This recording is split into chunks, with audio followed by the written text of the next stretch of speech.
ऐसा नहीं है कि सिर्फ वुमेन हरास होती हैं, आज की डेट में मेन भी हरास होते हैं। वुमेन एम्पावरमेंट की बात सब लोग करते हैं, सारे लोग करते हैं, लेकिन मेन एम्पावरमेंट की बात कोई नहीं करता है। आज की डेट में अगर आप देखोगे तो डेटा ऐसा है कि शादी के बाद जो है वो जो लड़के हैं वो जस्टिस इज़ ड्यू तब होगा जब इस सोसाइटी में कुछ चेंजेज आएंगे। मेरे भाई ने जो करके गया है, इस सोसाइटी को चेंज लाने के लिए करके गया है, वो शहीद हुआ है इस देश के लिए है। इसमें आप सभी लोगों का हमें साथ चाहिए। देश से ये अपील है कि वो हमारे साथ आएँ।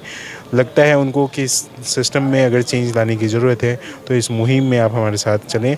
साथ चलेंगे तभी ये देश सुधरेगा, तभी इस देश में नए कानून जो है वो बन सकेंगे। हमारे साथ हैं अतुल सुभाष के भाई विकास मोदी। उनके ससुराल वाले लोग जो है गिरफ्तार हो गए हैं।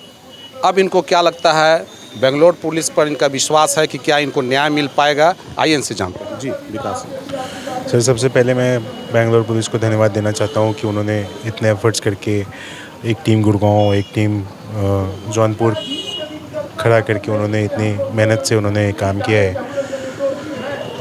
दूसरी तरफ मैं मीडिया का भी धन्यवाद दूंगा जो इन्होंने आप लोगों ने मदद की है हमारे इस मुहिम में, इसके लिए भी मैं आप लोगों का धन्यवाद देता हूँ। अब मैं बात करता हूँ जो गिरफ़्तारी हुई है उसमें कुछ लोगों के नाम हैं जो अभी गिरफ़्तारी नहीं हुई है, तो मेरा मानना है कि जल्द से जल्द जो है वो बेंगलोर पुलिस उस पर भी कार्रवाई करेगी। और इसके बाद सर सबसे बड़ा कंसर्न जो है वो हमारे लिए ये है कि मेरे भाई का जो बेटा है वो उस जो तस्वीर आई है सामने उसमें वो नहीं है। तो मीडिया वालों की तरफ से मेरी ये गुजारिश है कि ये पता लगाने की कोशिश की जाए कि वो उन लड़का कहाँ है, किस कंडीशन में है, उसको पब्लिकली रखा जाए। और अगर हो सके इंटरिम अगर हमें कस्टडी मिलती है तो हम रेडी हैं उस कस्टडी को भी अपने पास रखने के लिए, उस बच्चे को अपने पास रखने के लिए।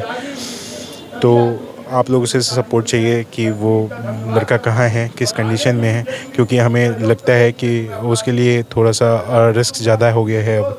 तो जल्द से जल्द उसको सामने लाने की कोशिश की जाए आप लोगों की तरफ से। आज तक ने लगातार इस आपके भाई की सुसाइड को मुद्दा बना के चलाया, लग रहा है कि न्याय मिला? सर, सिर्फ गिरफ्तारी होने से न्याय नहीं मिलती है, इसको कोर्ट के डिसीजन के एट द एंड तक हम लड़ाई लेके जाएंगे। सिर्फ गिरफ्तारी से हमें ये जस्टिस इज़ ड्यू ख़त्म नहीं हो जाता। जस्टिस इज़ ड्यू तब होगा जब इस सोसाइटी में कुछ चेंजेज आएंगे। मेरे भाई ने जो करके गया है, इस सोसाइटी को चेंज लाने के लिए करके गया है, वो शहीद हुआ है इस देश के लिए और इस देश को जगा कर गया है कि इस देश में जो कानून व्यवस्था है, इस देश में जो करप्शन लेवल है, जो इस देश में सिस्टम है वो कितने करप्ट हैं। इवन मैं वीडियो में कुछ देख रहा था कि फॉर्मर CJI जो हैं उन्होंने भी बताया है कि कैसे हमारा सिस्टम जो है वो कोलैप्स पड़ा हुआ है, इसके ऊपर कोई ध्यान नहीं दे रहा है। तो आप मीडिया वालों की तरफ से हमें रिक्वेस्ट है, PMO से रिक्वेस्ट है, सुप्रीम कोर्ट ऑफ इंडिया से रिक्वेस्ट है कि कानून पे ध्यान देकर कानून की जो पुरानी से जो चलती आ रही हैं चीज़ें हैं, इस सोसाइटी को समझने की ज़रूरत है, इस सिस्टम को समझने की ज़रूरत है। उस पे नए कानून जो आने चाहिए, जैसे अभी उन्होंने क्रिमिनल जो लॉ IPC वाले जो सेक्शन थे उनको शायद चेंज मॉडिफाई कर दिया है, BNS कर दिया गया है। तो बाकी जो पुराने लॉ हैं उस पर भी संशोधन किया जाए। ऐसा नहीं है कि सिर्फ वुमेन हरास होती हैं, आज की डेट में मेन भी हरास होते हैं। वुमेन एम्पावरमेंट की बात सब लोग करते हैं, सारे लोग करते हैं, लेकिन मेन एम्पावरमेंट की बात कोई नहीं करता है। आज की डेट में अगर आप देखोगे तो डेटा ऐसा है कि शादी के बाद जो है वो जो लड़के हैं वो रेदर देन महिलाएं। तो क्या इस पे कोई लॉ नहीं बनना चाहिए, कोई कानून नहीं बनना चाहिए, कोई फोरम नहीं बनना चाहिए जहाँ पे मेन अपनी जाके अपना इंसाफ कर सके, अपनी बातें कर सके या इंसाफ मांग सके। अगर जज के पद पे बैठे हुए लोग करप्ट रहेंगे तो शायद इस देश में न्याय तो नहीं मिलने की उम्मीद है। तो सुप्रीम कोर्ट से मैं दरख्वास्त करता हूँ कि वो अपने संज्ञान में ये सारी चीज़ें लें।